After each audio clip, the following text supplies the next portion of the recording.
จากอำนาจเจริญเดินทางมาตามความฝันบางร้อนใจเย็นดับเดินเข้ามาฝนตกปลอดภัยอาทิตย์เกิดขึ้นทุกสูงลงสตาร์ลงใกล้ๆได้หลายปฏิงานติดจะรถยนต์จงหยุดความสองนึงเฮ้ย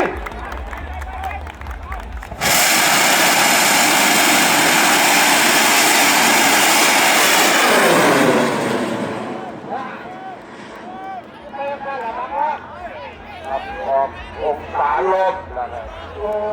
ยลมนอกพอเอ้ย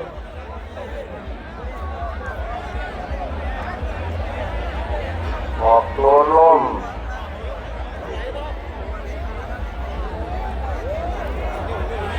ครับโน้มตัวคิดแต่จะล่ม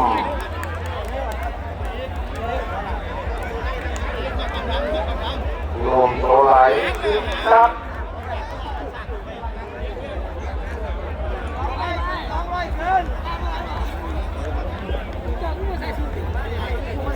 ขาดาทลาเลยนะครับ